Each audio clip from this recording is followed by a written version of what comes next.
আসসালামু আলাইকুম। প্রিয় দর্শক, চারিদিকে নানান ধরনের গুঞ্জন এবং সমর্থিত অসমর্থিত বিভিন্ন সূত্র থেকে যে তথ্যগুলো পাওয়া যাচ্ছে, তাতে করে নিশ্চিতভাবে গভীর এক সংকটের দিকে বাংলাদেশ যাচ্ছে, একথা অনেকেই জানেন। এবং নতুন করে যে জিনিসটা শোনা যাচ্ছে যে রাষ্ট্রপতি শাহাবুদ্দিন চুপ্পুকে বাদ দিয়ে সেখানে বিএনপি চেয়ারপারসন খালেদা জিয়াকে রাষ্ট্রপতি হিসেবে বসানো হতে পারে। লন্ডন বৈঠক নিয়ে মানুষের মাঝে এর মধ্যে অনেক ধরনের সংশয়, সন্দেহ, রহস্য, প্রশ্নের সৃষ্টি হয়েছে। সেটিই কি দৃশ্যমান হতে যাচ্ছে? আমরা নিশ্চিত নই। যেহেতু রহস্যের সৃষ্টি হয়েছে, সেখান থেকে নানান ধরনের কথা আসতেই পারে।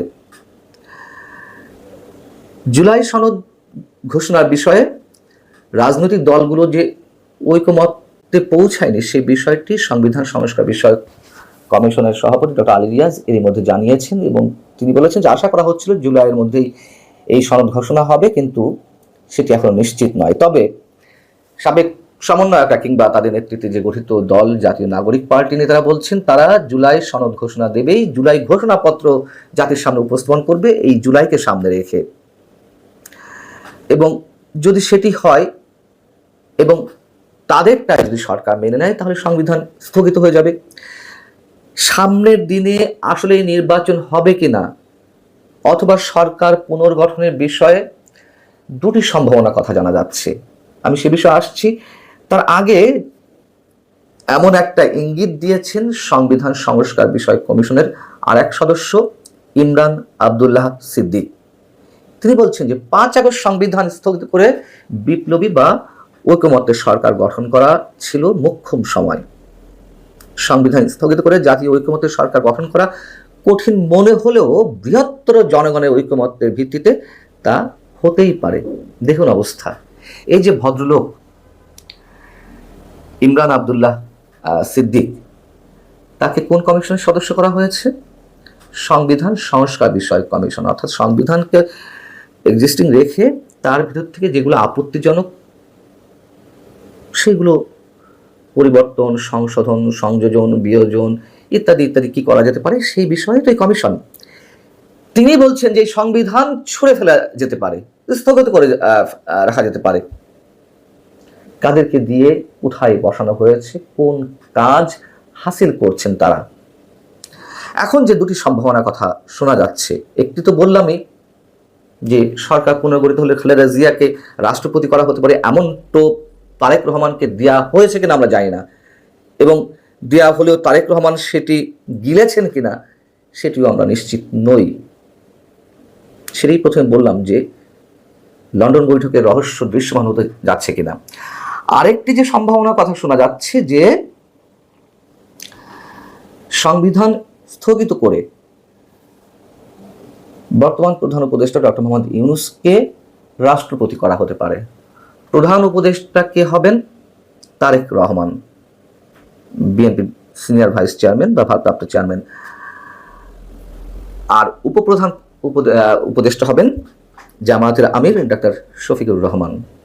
এবং সেই সরকারের অধীনে উপদেষ্টা পরিষদে তারাই থাকবেন বিভিন্ন রাজনৈতিক দলের মধ্য থেকে নির্বাচিত প্রতিনিধি। নির্বাচিত মানে সবাই মিলে আলোচনা করে প্রতিনিধি পাঠাবে। আর বর্তমান উপদেষ্টাদের পারফরমেন্স বিবেচনা করা হবে। যাদের পারফরমেন্স ভালো তারা থাকবে, বাকিরা বাদ যাবেন। কারা থাকবেন সেটা ভালো শোনায় বোঝা যাচ্ছে। এখন সংবিধান স্থগিত করে এ ধরনের কোনো সরকার গঠিত হলে নিঃসন্দেহে নির্বাচন অনুষ্ঠান বিলম্বিত হবে। আদৌ নির্বাচন কবে অনুষ্ঠিত হবে সে বিষয়েও কোনো নিশ্চয়তা থাকবে না। কিন্তু এক্ষেত্রে এই বর্তমান বাংলাদেশে যার অন্যতম প্রধান ভূমিকা ছিল সেনাপ্রধান জেনারেল ওয়াকারুজ্জামান, যার প্রতি মানুষের যে আস্থা ছিল সেখানে কিছুটা হলেও চির ধরতে শুরু করেছে, সেই সেনাপ্রধানের কি হবে? সেনাপ্রধান জেনারেল ওয়াকারুজ্জামানের এই অপশনগুলোর প্রতি কোনো সম্মতি আছে কিনা, বিশেষ করে সংবিধান স্থগিত করে নতুন জাতীয় সরকার গঠনের ক্ষেত্রে? তার কারণ এরকম কথা তো অনেক আগে থেকেই মানুষের মুখে মুখে রয়েছে যে সংবিধান স্থগিত করা হতে পারে। সংবিধান স্থগিত করা হলে রাষ্ট্রপতি শাহাবুদ্দিন চুপ্পুকে তো বাদ দেওয়াই হবে। সেক্ষেত্রে সাথে সাথে সেনাপ্রধানকেও চাকরিচ্যুত করা হবে এবং এরপরে আরো নানান ধরনের অ্যাকশনের কথা শোনা যায়, যেগুলো আমি প্রকাশ্যে বলতে চায় না। আছে তো এরকম গুঞ্জন, কম বেশি আমরা সবাই জানি। সেক্ষেত্রে সব ডিজাইনগুলো সেনাপ্রধান ঠিক ভালোভাবে বুঝতে পারছেন কিনা, তার কর্তব্যটা কি, দেশের সব মানুষের দায়িত্ব তিনি নিজের কাঁধে তুলে নিয়েছিলেন, সেই জায়গা থেকে তার ভূমিকা কি হবে তিনি নিজেই ভালো জানেন। তো গত 1 বছরে প্রায় 11 মাস তো হয়ে গেল, শেখ হাসিনা সরকারের পতনের পর কি হয়েছে? শেখ হাসিনা সরকারের পতনের পর মিনিমাম কোনো পরিবর্তন কি এসেছে? নতুন যে রাজনৈতিক বন্দোবস্তের কথা বলা হয়েছিল, স্বপ্ন দেখানো হয়েছিল, তার বদলে কোথায় কি পরিবর্তন হয়েছে? অথবা তার কোনো ছিটে ফুটাও বর্তমান জাতীয় নাগরিক পার্টি বা কথিত বিপ্লবের দাবিদার তারা কোনো পরিবর্তন আনতে পেরেছেন? ডক্টর মোহাম্মদ ইউনূস কিছু করতে পেরেছেন? ঘুষ, দুর্নীতি, আমলাতন্ত্রের কোনো অবসান হয়েছে? বিনিয়োগের কোনো পজিটিভ সাইন আমাদের সামনে উপস্থিত হয়েছে? অর্থনীতির চাকা যে খুব ভালোভাবে ঘুরছে বা ঘোরা শুরু করেছে, তার কোনো দৃষ্টান্ত স্থাপিত হয়েছে? কিছুই তো না। বরং তার বদলে এই যে কথাগুলো বললাম, সব জায়গাগুলোর ক্ষেত্রে নেগেটিভিটি আরো বেশি করে আমাদের সামনে উপস্থিত হয়েছে।